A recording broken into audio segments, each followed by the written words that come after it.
Hello Twin Flames, this is Victoria and I'm here with your daily energy check-in. As always, we'll be looking at the divine feminine energy, divine masculine, and the connection energy at this time. At the end, I'm going to pull some messages between the twins, and I will start with an oracle deck as always. I am a bit under the weather. There we go. I hope I'm gonna make it through the reading.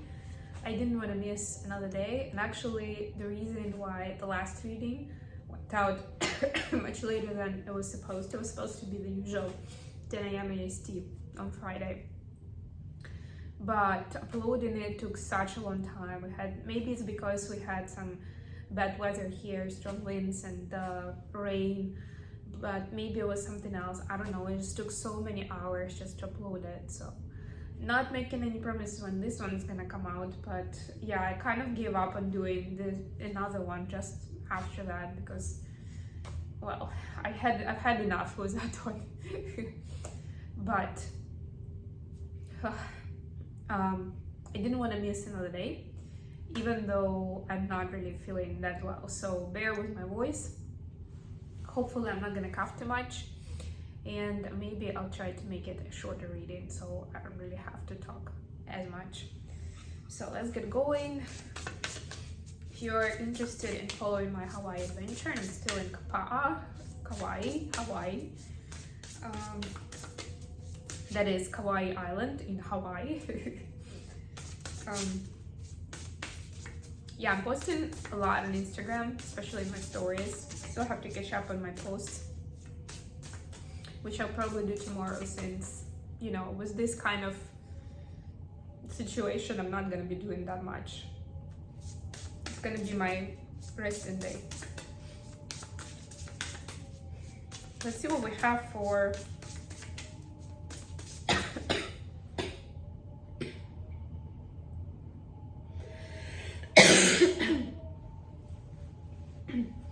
let's see what we have for divine feminines.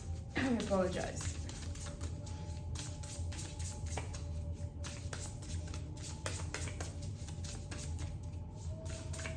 I was getting a little better, but in the evening, but I guess that was because I wasn't really talking, and now I am. So it's back in. What do we need to know about divine feminine and what's happening right now with the energies, with the universal movement? By the way, speaking of universal movements, we'll have a a new moon next week, and I will be doing a special reading for that. And of course, I'll do something special for St. Valentine's. Don't know what it'll be yet, but we'll see. Okay, so we got a galactic starseed blooming. Yeah, so it's a reminder for divine feminines that we are of a different substance than people around us, and most people around us. And although we are here to experience this life the way that, you know, everybody else experiences it, it's also important to sometimes remind ourselves to kind of separate ourselves a little bit more. And it will serve you well in terms of understanding your energy sensitivity, your vibration, and the further you are on the journey, the more of that gap you will be feeling. That's what I've discovered for myself, and I was actually thinking about it just today. Right? Because as you do more healing and inner work, and recognize different dynamics with your twin flame, of course,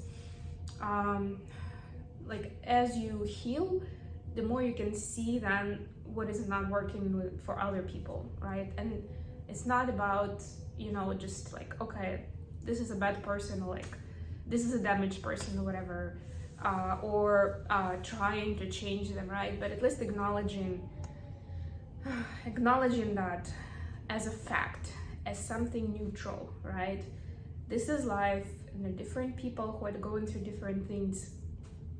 And yes, just sometimes remembering that. For me, it helped a lot when I was recovering from PTSD after the narcissistic abuse. And yeah, it helped me to kind of fill in the gaps a lot in terms of my insecurities and what the brain of a narcissist is. I mean, that's more of an extreme, right? But to be honest, even if it's not, you know, that far on the toxicity scale, you know, people may still have some toxicity in them and be following this similar kind of patterns, because the patterns are the same.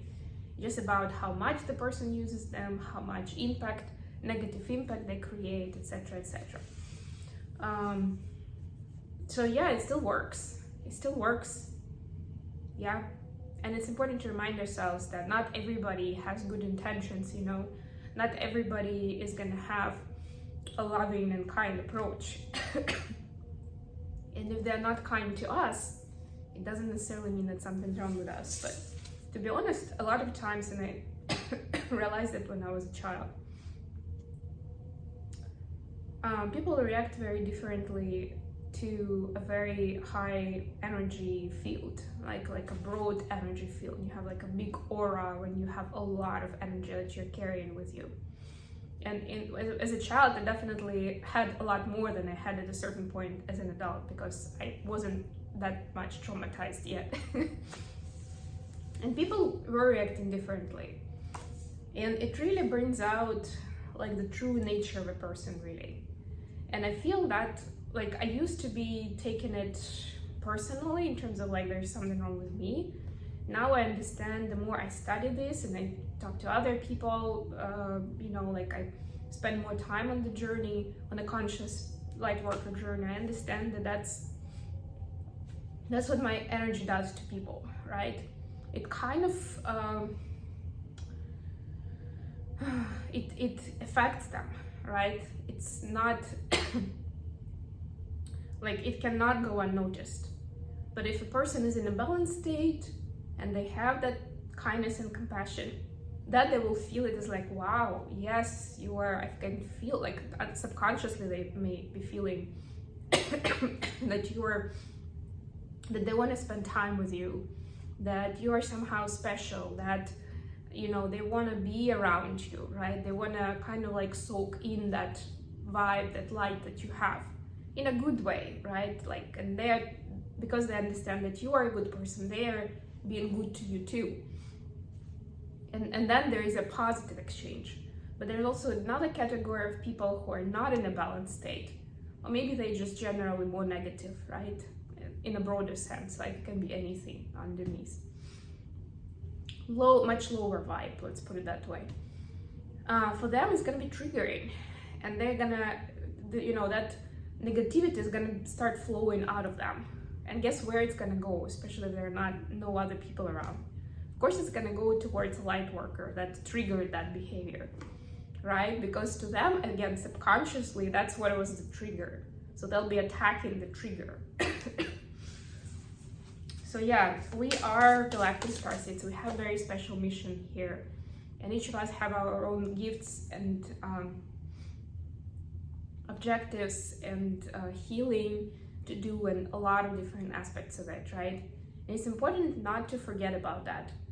On the one hand, to stay humble and kind, but on the other hand, remember that we do have those extra things that we're supposed to achieve, and to be of service to the mankind. For masculines, we have your effortless effort is fully required. Yeah, so what I'm getting with this immediately is DMs ask not to go, you know, not to cut against the grain, like not to force things, right? Do what feels right, what feels good right now. That's where the answer lies. Even if it's something that doesn't logically make sense, just know that that's what's gonna help. I don't know, maybe you have a financial issue and you, instead of, I don't know, working out a financial plan or meeting up as an advisor, you feel like you wanna, I don't know, do some karaoke singing, or go outside and play ball with friends or with family or something, right? Like, do it, right? Sometimes it's very important to be able to surrender in that way without giving it too much of logical consideration. Okay, moving on to tarot. What do we have for divine feminines today? Okay, I think I'm gonna go straight with the interpretation. Both feminines in the cards, the Star and the High Priestess. Look at that, 2 major arcanas. I was talking a lot about mission and the star seed blooming part. To me, this is like a double confirmation. I think you understand that it totally makes sense, and this is an extra nudge that you will be supported on your journey. So if any of you have some fear, that like you have some ideas, you have some desires in that direction, but you're not sure how is it gonna work, it's important to start making steps towards it, right? And then the universe will join in and help you out. And with major arcanas here, that's what I'm seeing. That's what the higher power is reminding you about, right?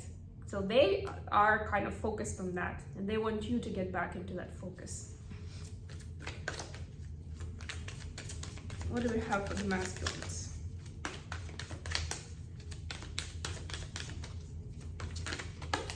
Ooh, 2 of Swords and 9 of Pentacles in reverse. It's funny, I know this deck so well that the words of the card names are actually not always clear to read, but I know the images, so I don't really have to read. So both cards in reverse. So on the one hand, DMs are putting down their overthinking and stumbling too much on a decision, you know, without going forward with anything. It's like that part where, I forgot what it was called in like Greek mythology, I think that was that paradox, where an animal was like considering between going in either of the 2 directions and eventually died because of, you know, they starved to death basically. Didn't take any action at all because it was so difficult. So DMs are stopping that, and I was just talking about it. But they also understand that they don't necessarily have to do everything alone. It's like, yes, I know that I'm supposed to be self-sustained by myself, but it doesn't mean that I have to get there alone, right? So they're trying to see who they can bring in to build some sort of a partnership. It can be professional partnership, it can be personal, it can be hiring someone like, I don't know, like maybe tax advisor, right? A legal advisor, that counts as well. Some sort of partnership, and they see that their problems could be solved so much easier than if they would try to be spending too much time on that thinking and essentially stressing themselves out over it. Like, you know, the first instinct is often like, well, that's gonna cost a lot of money to bring somebody in to help me with this. No, I can do this myself. But then you realize that, you know, considering how much time you've actually spent on it, and you're still not sure that you did it right, because you're not a professional in that area, that you could have earned so much money doing something else that you are an expert in, right? And you would have a peace of mind that you actually, you know, that the professional did their job for you.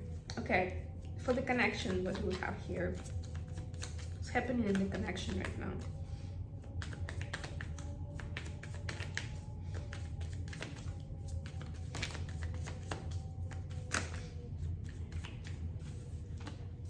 Four of Swords, any clarifications? Devil. More of like individual placements. The twins are each deep in their thoughts and memories, trying to kind of build anew. And what I'm also getting is trying to see the deeper meaning in anything that was unhealthy in the communication before. You know, like understand where the person was coming from, or at least releasing that energy and forgiving them so that you don't have to linger in that space anymore. And it's a very important one in the healing process overall. Okay, let's get some cards between the twins. First of all, from DMs to DFs. Let me have you. Gossip only hurts more. Yeah, that's part of that Two of Swords energy that they're putting down, where they want to go forward to you, but something is stopping them. Their brain is telling them that there will be gossip. And it's not even that they are gonna leave everything behind and go to you. It's like even being kind, like being in public as friends, or you know, like hanging out together, or I don't know, maybe posting a picture of two of you together on Instagram, something of that sort. Like, you know, it can be innocent, the gesture that they're thinking about, but they also understand that there will definitely be people who will start asking questions, and they're afraid of that gossip. Not of the fact that you did that, whatever you hang out together, right? Like your friends, or whatever that post or that message would be about. It's more like they do know that people oftentimes twist the truth and exaggerate and all that stuff, and they don't want that for themselves or for DFs. What do we have from DF to DM? I worry about us a lot, maybe. Yeah, so DF sometimes is thinking that, you know, no, sometimes they start worrying about how things are gonna work out. And again, that's monkey brain that gets turned on from, like, you know, we're assessing the current state and we're thinking, how am I gonna get from here to being in union with, and then you can continue whatever the circumstances are, right? Like maybe my person is married, maybe, you know, I'm tied down in this location and they're, you know, very far away, or whatever else could be. Like there are always some additional karmic circumstances, right? So and DF is not sure whether that worry is justified, or sometimes it's, you know, the monkey brain and it's too much, right? But whatever happens, what I would here in another message that I'm getting is a little piece of guidance. If it's already happening, let it be. And you don't even have to go too deep into analyzing it and finding like the root cause, you know, like a psychotherapy kind of thing, right? But it's important to feel through it, whatever it means to you, and release it, right? If you can't release it like that, then yes, it's probably you need to do more of that analysis and some additional whatever techniques you use, right, to heal through it, to find peace with it. Otherwise, it's going to be a little blocker that will be stopping you in moving forward in that area. And maybe it's a little blocker, and one is not going to change, it's not going to be a big deal. But if you have multiple of these, and there's a good chance that you do, we all do, right? Then it becomes a problem. Then you immediately realize that the stream of energy, like the flow, is like a lot harder to go through, right? So it's not as clear as it could be, right? So it's important to pay attention to each of those little blocks and unblock them and heal them and love them. Yeah, I'm thinking about IFS now and loving your parts. Okay, anyways, that's a whole other story. If you want me to do more on IFS, a video or an article, let me know. I might post an article tomorrow, since I'm not gonna be traveling much because of how sick I feel, and writing a blog article sounds like a good idea. I'll see what my throat is telling me about doing a video the next day, but if I don't come out with a video, just know that I'm with you guys, I'm thinking about you, but it just means that it's hard for me to talk, and I'll be back as soon as I can. And in the meantime, I'll do something else. Most likely we'll post a blog article, and I'll definitely be posting new stuff on Instagram about my travels. So there is a link to my account on my website, mindfulbamboo.com, and I'm thinking, no, probably not in the newsletter. If you're signed up to my newsletter, then there's also a link in the footer of the newsletter. Okay, I love you guys. Talk to you soon.